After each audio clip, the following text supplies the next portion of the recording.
7 Ways to Love Better. Lessons from reading about 200,000 intimate stories from strangers.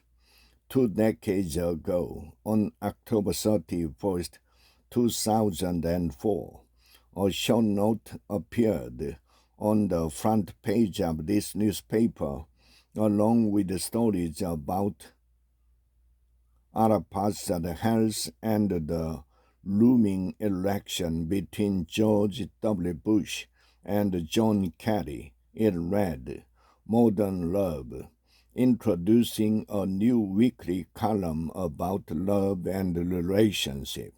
Today, Steve says he's just fine after getting dumped. Just fine, really.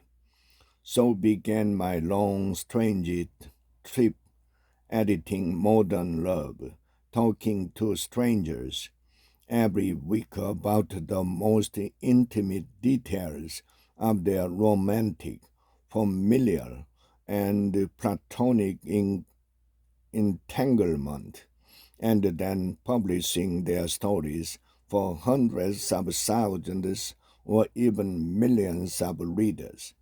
I never dreamed I would still be doing this job 20 years and some 200,000 submissions later, but it has been a wonderful run.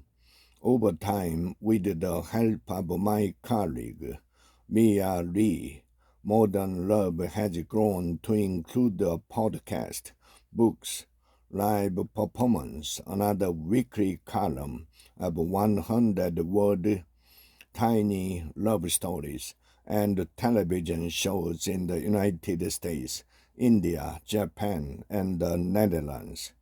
Modern Love began the same year as Facebook, 3 years before iPhones, 8 years before Tinder, and 11 years before same-sex marriage became legal nationwide. The world has changed a lot in 2 decades, and my life changed too. When this column started, I was 41, married for 12 years, with 2 children in grade school. Now I am 61, separated for 3 years, my 2 children having long left home for jobs and lives of their own. I published hundreds of stories about separation, divorce, online dating, and blended families without ever thinking they might one day apply to me.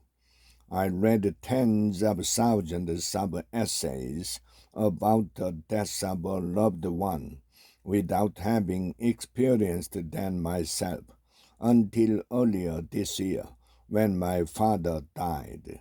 Millions of readers have been helped by the many raw and inspiring stories of people trying to grow and change after relationships end. Now those stories are helping me. Recently, I joked to my friend and Modern Love podcast host Anna that this column has become like a 401k plan for me, only it's an annuity of life lesson. For all these years, I poured my ideas, skills, and heart into this column, and now it's giving back, not in dollars but in hard-earned wisdom. Good thing there is no penalty for early withdrawals. Here I present, with gratitude to this column's wise, brave, and generous writers, the 7 lessons that have helped me most. Love is more like a basketball than a vase. Relationships involve conflict that can lead either to intimacy or distance, to bonding or rupturing, depending on how you handle them. How you negotiate conflict may prove to be the single most important indicator of your compatibility.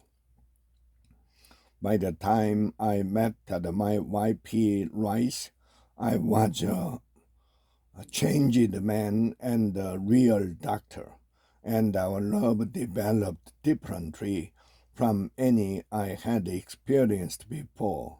Less like a crystal vase, more like a basketball. Our relationship is made for bouncing, for the good and sometimes rough play that modern professional lives generate. We do have a fight. Oh, yes, and we do. But they do not threaten our foundation, they deepen it.